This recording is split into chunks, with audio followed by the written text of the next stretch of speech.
नमस्कार, radio city 91.1 FM से मेरा नाम हरी है और आज हम यहाँ पर बात करने वाले हैं विटिलिगो और सोराइसिस के बारे में। देखिए, ऐसा है कि ये सिर्फ हेल्थ इश्यूज नहीं है, ये कुछ ऐसी बीमारियां हैं जो आपका कॉन्फिडेंस भी तोड़ सकती हैं। लेकिन thanks to doctor Shailendra Dhawan ji 1992 में 1992 में जो लेकर आए हैं कायाकल्प ग्लोबल, जिस हॉस्पिटल की मदद से आज विटिलिगो और सोराइसिस जो है उन बीमारियों का जो है इलाज आपके लिए अवेलेबल है। हमारे स्टूडियो में है doctor Shailendra Dhawan ji and doctor Samyak Dhawan. बहुत बहुत स्वागत है जी आपका। धन्यवाद। नमस्कार, धन्यवाद। Hi guys, this is doctor Samyak Dhawan and आज हम यहाँ रेडियो सिटी के सेटअप में आए हैं। हरी जी से आज हम बात करेंगे एंड आज हम बात करने वाले हैं विटिलिगो और सोराइसिस के बारे में, जो कि बहुत ज़्यादा टैबू और स्टिग्मा जिसको माना जाता है।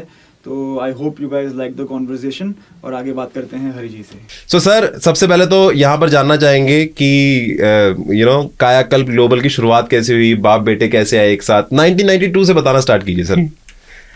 बड़ा इंटरेस्टिंग हरी क्वेश्चन आपने पूछा जी। मैं जब ग्रेजुएशन करके मैंने लक्ष्मी नारायण आयुर्वेदिक मेडिकल कॉलेज से वहाँ अमृतसर से मैंने ग्रेजुएशन किया जी। तो हमारे गुरुजी थे सोहनलाल बसंत जी, तो उनके साथ मैंने आयुर्वेद की प्रैक्टिस शुरू करी। हाँ जी, हाँ जी। तो वो एक चैरिटेबल हॉस्पिटल रन करते थे। हाँ जी। और नंबर ऑफ पेशेंट हमारे पास कितने होते थे? 300 पेशेंट्स पर डे होते थे। और फीस कितनी होती थी पर डे मेडिसिन की? 3 रुपए, क्योंकि वो चैरिटेबल हॉस्पिटल था। हाँ जी, हाँ जी। तो इतने ज्यादा पेशेंट्स होते थे वहां पर। जब मेरे को लर्निंग का मौका मिला जी, तो वो जो मेरा एक्सपर्टाइज था, हाँ। क्योंकि नंबर ऑफ पेशेंट बहुत थे तो वहाँ एक्सपेरिमेंट करने के लिए भी बहुत था। ये ड्रग काम नहीं कर रही, दूसरी ड्रग दे दो, ये ड्रग काम नहीं करती, दूसरी ड्रग दे दो।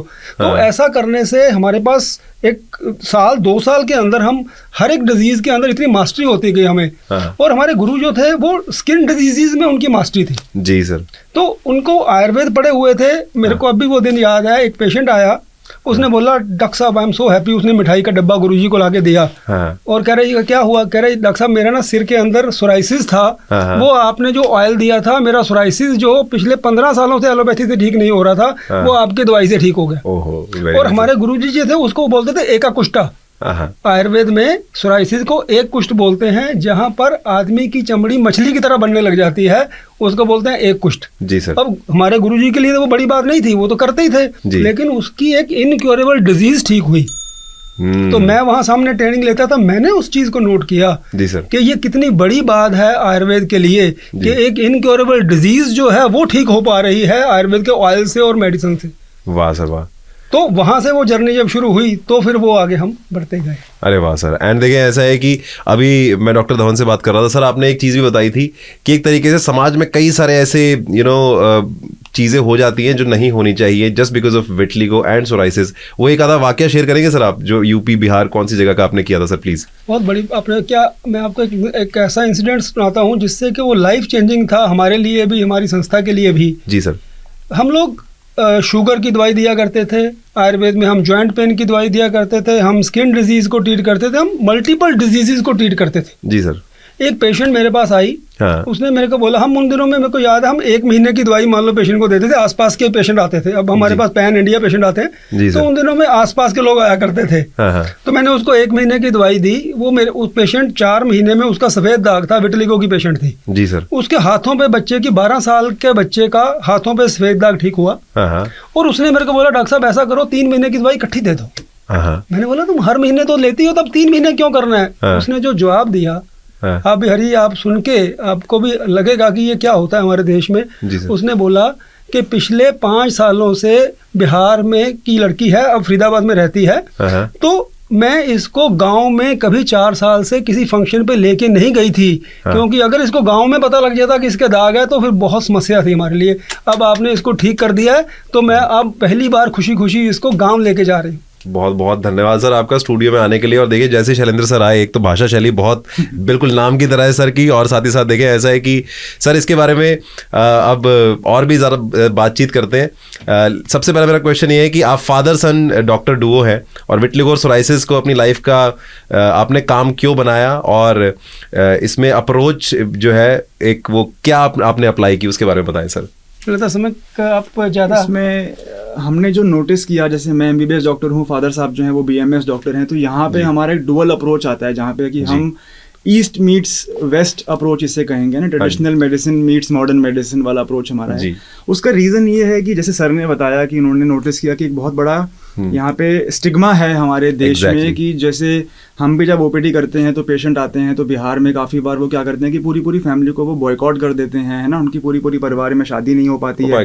तो इस टाइप का स्टिग्मा है छोटे शहरों में, Tier 2 शहरों में ये प्रॉब्लम है। हालांकि मैं अब देख रहा हूँ जैसे जैसे ट्रेंड चेंज हो रहा है, जो नई नई जनरेशन आ रही है उसमें थोड़ा सा उनको एक्सेप्टेंस का वो ट्रेंड चल पड़ा है, तो वो स्टिग्मा इसको उतना नहीं मानते जितना कि एजेड पॉपुलेशन हमारी देश की मानती है। हाउएवर अभी भी मैं समझता हूँ कि मेजॉरिटी जो हमारा देश है 90% वो अभी भी बिलो पॉवर्टी रहता है। हमारा जो देश है वो Tier 2 Tier 3 में ही आता है, तो अभी भी बहुत ज़्यादा स्टिग्मा है। और कहीं ना कहीं आपने भी नोटिस किया होगा हर एक की जो मॉडर्न डर्मेटोलॉजी है हमारी वो थोड़ी थोड़ी कॉस्मेटोलॉजी की तरफ जा रही है। कहीं ना कहीं जितने भी नए बच्चे जो ग्रेजुएट होते हैं, मेरे साथ के भी जो बच्चे ग्रेजुएट हुए हैं जो डर्मा करते हैं, MD करते हैं, उनको कहीं ना कहीं रहता है प्रोसीजर करना, फिलर्स करना, botox procedures, facials, medi facials, इस तरफ थोड़ा तरफ cosmetology, hair transplant. I also need it. तो कोर डर्मेटोलॉजी जो है ना, जिसमें कि एक्चुअल स्किन की जो डिजीजेस का जो इलाज है वो कहीं ना कहीं हमने नोटिस किया कि who is serving that population. तो जब इतना बड़ा स्टिग्मा है हमारे देश में, जहां मान लो इवन दो विटलिगो सिर्फ देश की 1 या 2% आबादी को हो रहा है, लेकिन वो जो 1 या 2% आबादी है उनका जो दुख है, उनकी जो पीड़ा है, उनको ये बोल दिया जाता है कि this is just a skin disorder, आप इसको एक्सेप्ट कर लीजिए। लेकिन ये बोलना बड़ा आसान है, लेकिन उसके घर परिवार में जो समस्या उसको देखने को मिल रही है पीछे, वो आपके कह देने से कि आप इसको एक्सेप्ट कर लो, वो एक्सेप्ट नहीं करता। पेशेंट इस बीमारी को लेके सुसाइड तक कर रहा है। Oh my God. तो आपका ये कहना हो उसको कि this is just a skin disorder और ये इसकी कोई लाइफ थ्रेटनिंग डिसऑर्डर नहीं है, ये सिर्फ आपकी स्किन पे हो रहा है, इसका अंदर कोई प्रभाव नहीं है। तो वो मैं समझता हूँ, मेरे अपने सभी डॉक्टर्स के अपने अपने व्यू पॉइंट होते हैं। मेरा व्यू पॉइंट थोड़ा सा ये है कि it is definitely a life threatening disorder, क्योंकि इसका इनडायरेक्टली साइकोलॉजिकल इम्पैक्ट जो है वो बहुत ज्यादा है। तो वहां पे फिर हमने ये जो डुअल अप्रोच हमारी रही है कि कैसे इसको हम लोग ट्रीट करें। इस बीमारी को मॉडर्न मेडिसिन में लाइलाज कहा गया है, इनक्योरेबल कहा गया है, बिकॉज इलाज एंड लाइलाज is also a very grey area. इलाज का मतलब होता है ट्रीटमेंट। अब लोग कहते हैं कि इसका क्योर नहीं है, लेकिन इवन दो बहुत सारी ऐसी बीमारियां जैसे कैंसर है जिसका क्योर नहीं है, लेकिन ट्रीटमेंट तो है, right? So treatment is more important and the patient requires a guided treatment protocol, जहाँ पे कि आप उसकी हैंड होल्डिंग करें, आप उसको मेंटली भी सपोर्ट करें, आप उसको काउंसिल करें अच्छे से, और आप उसको ऐसी ट्रीटमेंट दें जो उसको रिजल्ट लाके दे, विजिबल और इंटरनली भी। Thank you so much Samyak ji, thanks a lot. And sir अगला क्वेश्चन मेरा है, अगर कोई लिसनर वाइट पैचेस या स्टबर्न डैंड्रफ जैसी फ्लेकिंग से कंफ्यूज्ड है तो विटलिगो और सोराइसिस के पहले साइंस क्या होते हैं और कब डॉक्टर को दिखाना चाहिए इंस्टेड ऑफ खुद के ट्रीटमेंट करने के बजाय? विटलिगो शुरू कहाँ से होता है? 90% पेशेंट में ना फिंगर टिप से शुरू होता है। जी सर। ठीक है, कई बार पेशेंट आते हैं, डॉक्टर साहब यहाँ पर वाइट हो रहा है। अगर चीक्स पर वाइट हो रहा है तो एल्बा हो सकता है, कैल्शियम डेफिशिएंसी हो सकती है, बहुत कुछ हो सकता है, फंगल भी हो सकता है। जी सर। लेकिन विटलिगो 90% केसेस में कहाँ शुरू होता है? अगर वो फिंगर टिप्स से शुरू हो रहा है, फिंगर टिप्स पे आएगा, पैर के अंगूठे पे आएगा, लिप्स पे आएगा, जो एक्सट्रीमिटीज हैं बॉडी की, जी सर, उन पे आता है। तो अगर वहां पर वाइट पैच है तो वो वहां ट्रिकी है। आपको अपने अच्छे डर्मेटोलॉजिस्ट के पास, अपने जिस भी डॉक्टर पे आपको ट्रस्ट हो, उस डॉक्टर को आपको कंसल्ट करना चाहिए। वो फंगल नहीं है, वो कैल्शियम वाला दाग नहीं है। अगर यहाँ आ रहा है इमीडिएट यू शुड कंसल्ट, क्योंकि प्रॉब्लम कहाँ आती है? अगर वो यहाँ शुरू हुआ और अगर आपने ट्रीटमेंट डिले किया और वो लिप्स पे डॉट आ गया तो लिप्स आर इनक्योरेबल। ओहो। तो यहाँ से अगर हम उसी वक्त उसको पिक कर लेते हैं तो हम डिजीज को बढ़ना रोक के इंपॉर्टेंट एरियाज को बाकी को बचा लेते हैं। तो इसलिए early treatment and early diagnose is very important. और सोराइसिस का जहाँ तक आपने पूछा तो बहुत बार लोग जो हैं वो डैंड्रफ से कंफ्यूज हो जाते हैं और सोराइसिस को इसलिए बहुत लाइटली ले लेते हैं अपनी प्रॉब्लम को। कई बार ऐसा होता है कि सोराइसिस जो होता है वो शुरुआत बालों में से ही होता है, स्कैल्प में से ही होता है, इससे पहले कि वो पूरी बॉडी पे जाए उसका स्कैल्प में शुरुआत होती है। लेकिन लोग उसे अज्यूम करते हैं कि चलो सर्दियों में थोड़ी बहुत फ्लेकीनेस तो रहती है, ड्राइनेस तो रहती है, तो वो अपना एंटी डैंड्रफ शैम्पू लगाते हैं, इस टाइप से कुछ फार्मेसी से शैम्पू परचेज कर लेते हैं और वो अपने 1 सर्दी पार कर लेते हैं, 2 सर्दी पार कर लेते हैं, 3 सर्दी पार कर लेते हैं। लेकिन वो ये नहीं समझ रहे कि उनको एक्चुअल में सोराइसिस है, जिसको कि वो डैंड्रफ समझ के कंफ्यूज कर रहे हैं। और फिर बीमारी जो है वो बाढ़ की तरह आती है 4थे साल में या 5वें साल में, और फिर वो डॉक्टर के पास भागते हैं। तो इसलिए बहुत बार इसमें मिसडायग्नोसिस भी रहता है। तो बेटर ये है कि अगर आपको अपने स्कैल्प में, बालों में पपड़ी जैसा महसूस हो, जिसको कि उखाड़ने पे थोड़ा सा अगर खून भी निकले मान लो, उसको ऑस्पिट साइन कहते हैं एलोपैथी में। तो ऑस्पिट साइन क्या होता है कि जब आप उसको खुजली करें पपड़ी को, तो अगर आपको थोड़ा सा पिन पॉइंट ब्लीडिंग मिलती है वहां पे, दैट इज द डिफरेंशिएट कि ये सोराइसिस है, डैंड्रफ नहीं है। डैंड्रफ में जो होता है वो दानेदार नमक जैसे कंधों पे गिरते हैं। इसमें एक और पॉइंट भी ऐड करने वाला इंपॉर्टेंट है, अर्ली ट्रीटमेंट क्यों जरूरी है, क्योंकि सोराइसिस जो होता है इट स्टार्ट्स फ्रॉम स्किन, उसके कुछ सालों बाद ये नेल्स को खराब करता है, देन जॉइंट इन्फ्लेमेशन हो जाती है। तो अगर अर्ली स्टेज में उसको पिक कर लिया जाए, हर्ब्स दे दी जाए, लाइफस्टाइल मॉडिफिकेशन कर दिया जाए, तो वहीं वो डैंड्रफ ही रह जाता है और डैंड्रफ आयुर्वेद से रिकवर कर जाता है, लेकिन उसके जॉइंट इन्वॉल्वमेंट और इन्फ्लेमेशन ऑफ जॉइंट्स नहीं होती। वो बहुत बड़ा डैंड्रफ कहने का मतलब है कि वो अपने अर्ली स्टेजेस में रह जाता है। हाँ, डैंड्रफ तो नहीं बोलेंगे उसको। हाँ, डैंड्रफ नहीं है, बट वो जो भी फ्लेक्स हैं उनको अर्ली ट्रीटमेंट कर लेने से वो जॉइंट इन्वॉल्वमेंट नहीं होती पेशेंट्स की। एक बार जॉइंट इन्वॉल्वमेंट हो जाती है हरी, तो फिर उसके बाद पेशेंट की जो पेशेंट की ना लाइफ साइकिल होती है ट्रीटमेंट की, वो बड़ी ही एक्सपेंसिव और लंबी बन जाती है, जहाँ पे उसको बहुत हैवी ड्रग्स भी लेनी पड़ती हैं, बहुत महंगे ब्लड टेस्ट भी करवाने पड़ते हैं और इंजेक्शन लगवाने पड़ते हैं। तो उसका बेटर है कि इकोनॉमिकल जो रास्ता है वो ये है कि आप स्टार्टिंग ही अपना डायग्नोसिस अच्छा करें, अच्छे डॉक्टर से आपने नोट किया होगा मेरे ओपीडी में एक और पेशेंट आगे पता क्या बोलते हैं, पेशेंट आगे बोलते जब उनकी बॉडी भर जाती है ना, उसके बाद जब जॉइंट इन्वॉल्व होते हैं और कंप्यूटर पे काम करते वक्त पेन आता है, फिर आगे बोलते हैं डॉक्टर साहब ऐसा करो बस जॉइंट वाला काम ठीक कर दो, स्किन की तो हमें आदत पड़ गई है। वो स्टेज आ जाती है। तो रादर देन ऐसी स्टेज में ना अनलकीली कोई पहुंचे, अर्ली सिम्टम्स पे एक अच्छे डॉक्टर से ट्रीटमेंट करवाना इज वेरी इंपॉर्टेंट। आप ठीक है, आपको डैंड्रफ है, लेकिन डॉक्टर के पास जाके वो आपके नेल्स चेक करता है, अगर नेल्स में पिटिंग है तो उसको समझ लग जाती है ये सोराइसिस का अर्ली साइन है, ये डैंड्रफ नहीं है, तो वो आपको ट्रीटमेंट एडवाइस कर देता है। So early diagnose and to visit a good doctor is required. Alright sir, thank you so much. आप बहुत इंपॉर्टेंट बातें बता रहे हैं, फादर सन डुओ।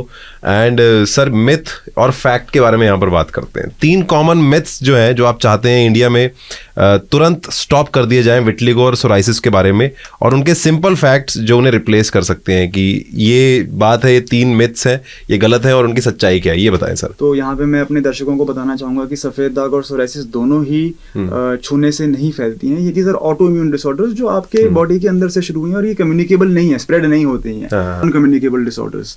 सेकंड, जो एक बहुत ज्यादा सफेद दाग के रोगियों के मन में रहता है, वो एक ये दूध या सफेद रंग की चीजें खा लेने से या उनका सेवन कर लेने से सफेद दाग हो जाता है। एंड थर्ड सम्यक जी, थर्ड में ये कहूंगा जो हमने पहले भी कवर किया है कि ये लाइलाज बीमारी नहीं है। इसका अगर यही सही समय पे सही डॉक्टर के साथ अगर आप जुड़े और इसका डायग्नोसिस बना लें तो इसको रिवर्स किया जा सकता है, रेमिशन में लाया जा सकता है, और बहुत लंबे टाइम तक भी इसको मैनेज किया जा सकता है जी। एंड सर, जैसा कि आपने बताया इंटीग्रेटिव मेडिसिन, तो प्रैक्टिकल टर्म्स में इंटीग्रेटिव का मतलब क्या है और किस कंडीशंस के लिए है? आयुर्वेद और मॉडर्न डर्मेटोलॉजिस्ट जो है डायग्नोसिस, ये किस तरीके से एक दूसरे के साथ चलते हैं, ये बताएं सर। आयुर्वेद में रुकने के लिए 4 महीने 5 महीने लगेंगे, उतनी देर में होंठ वाइट हो जाएगा। और जैसे ही आप देखो, सम्यक सर हमारे साथ ज्वाइन किए हैं, मॉडर्न मेडिसिन को इंटीग्रेशन हमने किया है जैसे ही जी सर, तो वो जो स्प्रेडिंग है that can be arrested with in 45 days. तो यहीं पे इंटीग्रेटिव मेडिसिन, आपने पूछा कि इंटीग्रेशन क्या है। तो इंटीग्रेशन यही है कि जहाँ पे समझदारी से एथिकली पेशेंट की कंडीशन को समझते हुए, ना कि अपनी पैथी को सही साबित करने के मकसद से इलाज किया जाए। इलाज करना चाहिए पेशेंट की रिक्वायरमेंट के हिसाब से। तो उस समय वो ट्रीटमेंट, उस समय वो ट्रीटमेंट क्या मांग रही है, पेशेंट क्या मांग रहा है, उसकी कंडीशन क्या मांग रही है, उस समय वो इलाज देना जो पेशेंट को रिक्वायर्ड है, that is integrative medicine. Ayurveda को लोग नेचुरल समझते हैं, डर्मेटोलॉजी को साइंटिफिक समझते हैं, तो आप इन दोनों को सेफ्टी में कैसे कंबाइन करते हैं और कौन से लैब टेस्ट, क्लिनिकल ट्रैकिंग या स्टडीज यूज करते हैं ताकि एक सेफ जो है वो चीजें पेशेंट के पास तक जाएं? सबसे देखो, जहाँ पे इंपॉर्टेंट ये आता है हरी की, जहाँ जहाँ पे एलोपैथी इंटरवेंशन रहती है हमारी साइड से, तो हम लोग हमेशा पेशेंट से जो है ब्लड टेस्ट जरूर मंगवाते हैं। तो हमारा जो ब्लड टेस्ट होता है that is the source of truth. तो जो मेडिसिन आप दे रहे हो, आपको पहले से एलोपैथी में पता है कि अगर ये मेडिसिन दी जा रही है तो ये वाले पैरामीटर्स हमें चेक करने होते हैं। इसलिए हमें कोई व्हील को री इन्वेंट नहीं करना है वहाँ पे। वो पहले ही पता है कि अगर आपने मान लो ये वाला ड्रग दिया है, ड्रग ए, तो इसका प्रभाव जो है इन ऑर्गन्स पे पड़ेगा, तो आपको एक KFT LFT करवाना है अपना। तो वो हम पहले से ही करवा के चलते हैं, हर महीने, हर 2 महीने, हर 3 महीने। और उसके जो सोर्स ऑफ ट्रूथ है हमारा, जो ब्लड पैरामीटर्स हैं, उसके रिस्पॉन्स के हिसाब से ही जो है ट्रीटमेंट को मॉडिफाई किया जाता है कि भैया ज्यादा तेज दवाई देनी है, कि उसको टेपर डाउन करना है, कि उसको टेपर अप करना है। तो वो हमारा एविडेंस बेस वहां पे रहता है। तो बेसिकली मतलब इट्स जो जैसा पेशेंट है सबके लिए ऐसा नहीं है कि सबका अलग अलग है, सबका इंडिविजुअल पूरा ध्यान दिया जाता है कि इसका क्या इलाज है, इसका क्या इलाज है। पेशेंट लेके आ जाते हैं, डॉक्टर साहब 24 साल की लड़की है, 25 साल में शादी करनी है, इसका दाग निकलने मत देना जी। अब इसका लाइन ऑफ ट्रीटमेंट अलग है जी। अब 55 साल की माता जी आ गई जी, ठीक है, सारी जिंदगी जी ली, बच्चों की शादियां हो गई, अब उनको हमें वो अग्रेसिव ड्रग नहीं देनी जी सर, जो हमें 25 साल के 24 साल की लड़की को देनी है, ताकि वो उसकी लाइफ जो है आगे बहुत आगे लाइफ पड़ा है, कैरियर पड़ा है उसका आगे जी सर। तो वो हर एक पेशेंट डिफरेंट है। लाइफस्टाइल जो मैटर करता है सर, क्रीम्स और टैबलेट्स के आगे जाके कौन से 3 लाइफस्टाइल हैबिट्स हैं जो सबसे ज़्यादा इम्पैक्ट करते हैं विटिलिगो और सोराइसिस के पेशेंट्स के लिए, और कौन से पॉपुलर चीज़ें हैं जो आप बताना चाहेंगे? इसमें मैं एक पॉइंट ऐड करता हूँ इनके लिए। अरे ये सबसे इम्पोर्टेंट पता क्या है, विटिलिगो के कॉजेज भी इसमें कवर हो जाएंगे कि ये होता किसको है, जो मैं पॉइंट आपको बताऊंगा जी। बुक्स में लिखा हुआ है कि कुछ हद तक जेनेटिक्स होता है जी, कि मतलब अगर वंशानुगत अगर परिवार में किसी को सफ़ेद दाग चल रहा है या सोराइसिस चल रहा है, नेक्स्ट जनरेशन में आने के चांसेस ज़्यादा हैं, एग्रीड जी सर। पर एक माँ के 3 बच्चे हैं ना, एक को होता है 2 को नहीं होता, किसको होता है वो बताता हूँ जी सर।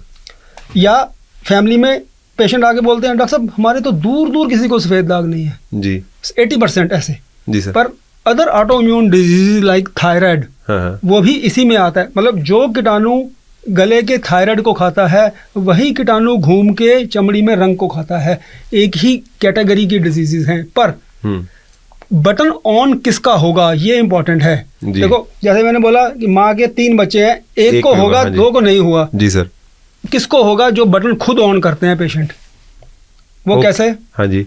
Number 1 constipation. हाँ जी हाँ जी। लॉन्ग ड्यूरेशन ऑफ कॉन्स्टिपेशन अगर आपको रहेगी तो आपको कुछ ना कुछ ऑटोइम्यून डिजीजेज, जिसको लाइफस्टाइल डिजीजेज बोलते हैं ना हम, वो कुछ ना कुछ डिजीजेज आपको लॉन्ग टर्म कॉन्स्टिपेशन से रहने लग जाएंगी। नंबर 2 जी, अगर आपका स्लीप पैटर्न बिगड़ा, हाँ जी ठीक है, रात को बुक्स में लिखा हुआ है, आयुर्वेद बोलता है कि सनसेट जैन लोग करते हैं, सनसेट के ऊपर भोजन करके 10 बजे आपने सोना है जी, हम 2 बजे तक करते हैं स्क्रोलिंग।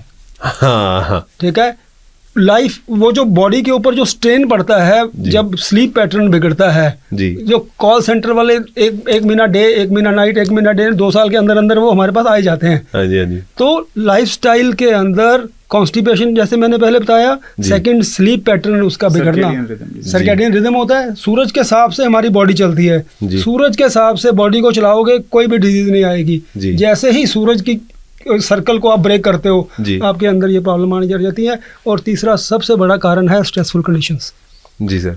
3 चीजें मैंने बताई, ये तीनों क्या था? कॉन्स्टिपेशन, स्लीप पैटर्न का बिगड़ना, स्ट्रेसफुल कंडीशन, ये तीनों हुई। और माँ बाप में किसी को थायराइड था या ऑटोइम्यून शुगर या कुछ फैमिली में चल रही थी, समझो कि ये बटन तुमने खुद ऑन करना ही है। वो जिसको पुराने टाइम में नहीं बोलते थे कर्मों की सजा ये बात सही है सर। तो वो ये डिजीजेज हमारे अपने कर्मों की सजा होती है।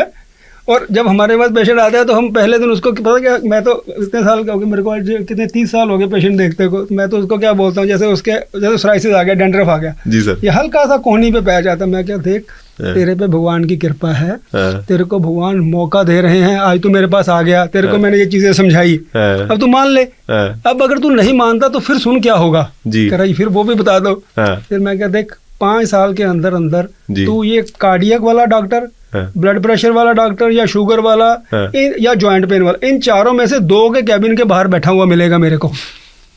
या तो मेरी बात मान ले तो तेरा सोराइसिस और सफेद दाग भी रिवर्स होगा, और ये जो 5 डॉक्टर 4 डॉक्टर आने हैं ना तेरे आने वाले 10 सालों में, ये भी नहीं आएंगे। अरे वाह, अब तू फैसला कर ले कि तेरे ये भगवान ने तेरी किस्मत अच्छी है कि तेरे को बड़ी डिजीज नहीं दी, ठकठकाया है सिर्फ, कुंडा खटखटाया है तेरा जी। Exactly sir. और आयुर्वेद में एक और बहुत समय अच्छी चीज क्या लिखी हुई है, ये जो हम करते हैं, जब हम कॉन्स्टिपेशन करते हैं, जब करते हैं तो बॉडी के अंदर टॉक्सिन्स बनते हैं जी, वो टॉक्सिन्स बॉडी के अंदर घूमते हुए स्किन से बाहर निकलते हैं, that is called skin diseases. वो टॉक्सिन्स, हम टॉक्सिन जो मैंने 3 पॉइंट बोले आपको, हम खुद टॉक्सिन्स पैदा करते हैं, वो फिर वही फॉलिंग ऑफ हेयर कर रहा है, वही आपका स्किन डिजीज कर रहा है, वही सोराइसिस कर रहा है। आयुर्वेद बहुत अच्छे ढंग से एक्सप्लेन करता है। जो कमाल की बात है वो ये है कि बहुत सारे लिसनर्स को लगता होगा कि जैसे ये अनसाइंटिफिक बातें कर रहे हैं, बड़ी बात यह है कि ये सारी चीजें मॉडर्न मेडिसिन में प्रूवन है। यदि आप नेट पे जाके सर्च करेंगे तो जो भी बातें ये बता रहे हैं कि what is the role of stress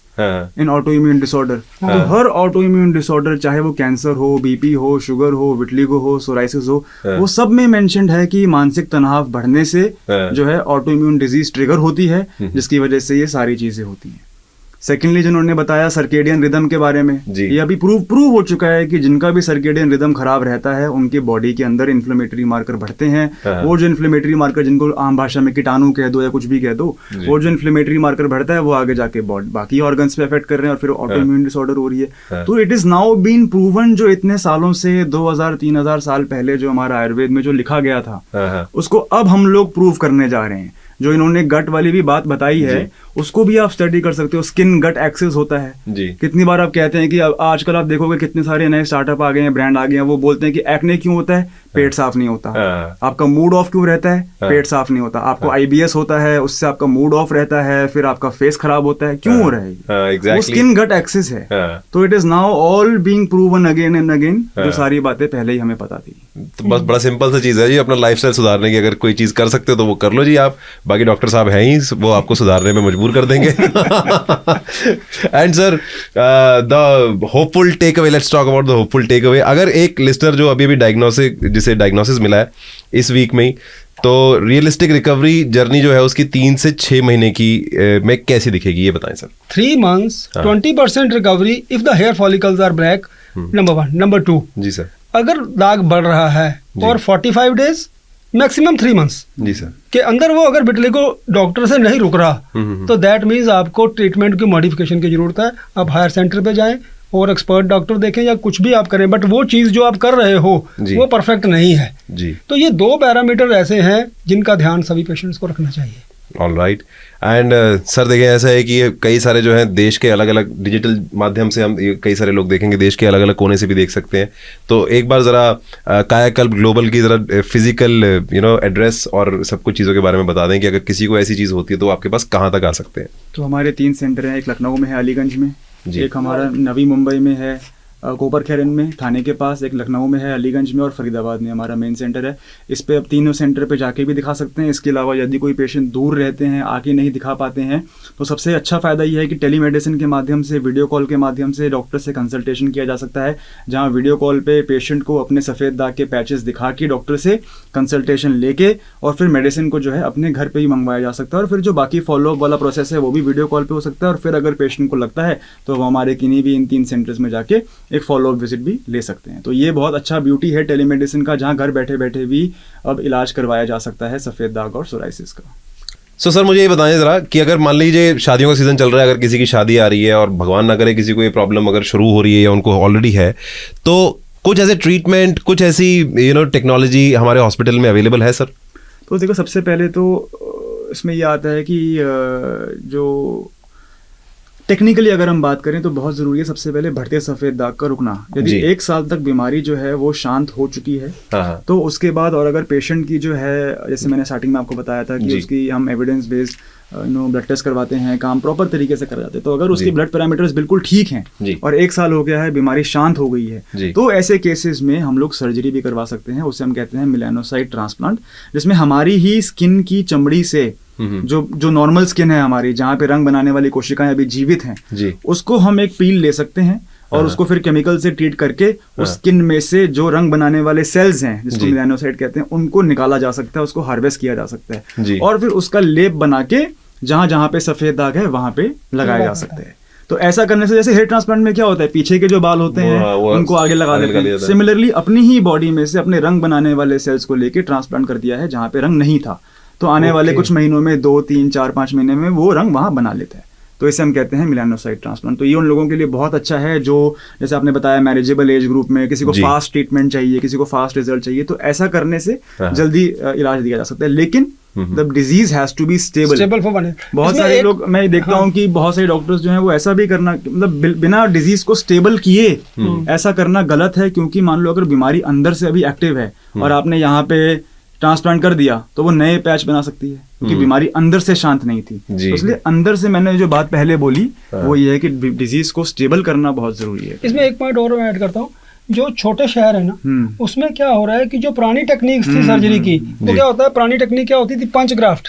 punch graft में क्या करते थे, वो यहाँ से ऐसे घुमाया, यहाँ से स्किन का टुकड़ा उठाया, उसको उठा के यहाँ पर स्किन का टुकड़ा लगा दिया। पंच ग्राफ्टिंग बोलते हैं उसको, पुरानी टेक्निक है। तो उसमें क्या होता था कि स्किन उभरी उभरी रहती है लगने के बाद। फिर उसके बाद टेक्निक क्या आई, ग्राफ्ट लगता था। ग्राफ्ट कैसे होता था, मान लो 2 इंच का टुकड़ा यहाँ पर वाइट है, तो वो थाई से 2 इंच की स्किन लेते थे और उसके ऊपर लगा देते थे। जी सर। स्किन ग्राफ्ट कर देते थे। ये पुरानी टेक्निक्स एंड आउटडेटेड टेक्निक्स हैं। जी सर। अब मेलानोसिल सेल ट्रांसप्लांट जो सर बता रहे हैं, इस टेक्निक में क्या होता है, अगर आपका 6 इंच का टुकड़ा है जो वाइट है, तो आपको सिर्फ उसका 1/10 एरिया स्किन से लेना होता है। बहुत छोटा सा टुकड़ा सेल, मतलब पहले क्या होता था, एक इतना बड़ा पूरी स्किन उठाओ, नहीं, उसका 1/10 टुकड़ा उठाओ, उसके अंदर जो पिगमेंट्स होते हैं उनको मेडिसिन से सेपरेट करके उसको पेस्ट बना के उसके ऊपर लगा देते हैं, वो 1-2-3 महीने के अंदर रिकवर कर जाता है। तो ये बहुत मतलब एक लेटेस्ट डेवलपमेंट। और इसमें सबसे बड़ी मजेदार बात क्या होती है कि वो बिल्कुल रिकवरी जब आती है वो बिल्कुल प्लेन आता है, बिल्कुल हाथ लगाने से पता ही नहीं लगता कि यहाँ पर कुछ था। और सबसे लेकिन रिकवरी कब तक आती है सर, ये बताएं। विदिन 1 मंथ, 1 to 2 मंथ्स जो है वो रिकवर करना चाहिए। 3 मंथ्स में तो पेशेंट आर वेरी हैप्पी। सबसे अच्छी बात है कि जो कलर बन रहा है वो आप ही की स्किन कलर का बन रहा है, क्योंकि आप ही के स्किन सेल्स लिए गए थे, तो आप बता ही नहीं सकते कि वहाँ पहले से बिल्कुल मैच करते ही बनता है, क्योंकि आपका ही तो स्किन कलर था वो। तो फिर तो मतलब वो बीमारी जो है वो मतलब एक तरीके से बीमारी, वो स्टिग्मा जो भी हम बातें कर रहे थे वो सब कुछ gone, but stable, but requirement is stability. और उसके बाद भी कुछ करना पड़ता है सर, लाइफस्टाइल मैनेजमेंट तो करके रखना पड़ेगा उसके बाद। Thank you so much sir. और जो होते हैं, जैसे वो पेशेंट आते हैं लिप टैटू वाले, उसमें क्या हो रहा है कि जब हम सर्जरी करते हैं तो लिप्स के ऊपर 2 ऑप्शंस होते हैं हमारे पास। लिप्स जो होते हैं, यहाँ पर सर्जरी करते हैं थोड़ा पेनफुल होता है जी, तो लिप्स के लिए शॉर्ट, कई बार ऐसा 2 महीने बचे हैं जी, अब आ जाते हैं। हाँ। तो ऐसे में क्या करते हैं हम, माइक्रो पिगमेंटेशन एक टेक्निक होती है, जैसे हाथ पे ओम लिखते थे ना काले रंग से। हाँ जी, हाँ जी। बिल्कुल हम लिप्स में साइड वाली स्किन का कलर मैच करके उसी तरह मशीन से उसके अंदर हम टैटू कर देते हैं। तो टैटू करने से वो पेरिफेरी की जो है कॉस्मेटिकली वो जो है वो रिकवर कर जाता है, क्योंकि लिप्स के ऊपर मेडिसिन के अंदर भी recovery is very slow, surgery is painful, तो हम टैटू जो है वो कर देते हैं। तो मतलब पॉइंट इज कि कायाकल्प के ऊपर जब पेशेंट आता है उसकी इंटीग्रेशन ट्रीटमेंट से स्टेबिलिटी लाना जी, ठीक है। जो पैचेस ब्लैक हेयर वाले हैं उनको रिकवर कर देना जी सर। जो पैचेस इनक्योरेबल हैं उनके ऊपर सर्जरी कर देना, लिप्स के ऊपर रिकवरी नहीं आती टैटू कर देना। और लास्ट में बताता हूँ, जैसे 55-60 साल के पेशेंट आते हैं, अब फिंगर की सिर्फ इतनी टिप है, the recovery is very slow, तो हम वाटरप्रूफ कंसीलर्स भी होते हैं हमारे पास, वो सिंपल फंक्शंस पे जाने के लिए आप उसको लगाओ, बिल्कुल पता ही नहीं लगता कि कुछ है, वो 1-2 दिन चलने वाले। तो मतलब कंप्लीट सोल्यूशन कायाकल्प पर आपको जब व्हेन यू ज्वाइन कायाकल्प, एज के हिसाब से है ना, सीवियरिटी के हिसाब से, डिजीज के हिसाब से आपको पूरा ट्रीटमेंट मिलता है कि आपको ये नहीं है कि आप इससे मेरे को वहाँ चले जाते तो ये लास्ट स्टॉप की तरह हम इसको ट्रीट कर सकते हैं। वाह सर, ये तो मतलब आज मैं सुन के मतलब सच में जो भी देख रहे होंगे और सुन रहे होंगे वो सच कह रहे होंगे, मान रहे होंगे कि भाई ये हर चीज़ का इलाज जो है आज की डेट में अवेलेबल है। और कई सारे लोग जो है आई एम श्योर इससे अनअवेयर भी होंगे, कई विटलिगो वाले भी, और कई बार हम देखते भी हैं। तो अगर आपको भी दिखे अपने आसपास कोई विटलिगो वाला, कायाकल्प ग्लोबल, राइट, ये नाम याद रखना, डॉक्टर धवन जो है, दोनों बाप बेटे बैठते हैं वहाँ पर। ठीक है जी, धन्यवाद sir, thank you so much sir, thanks a lot sir.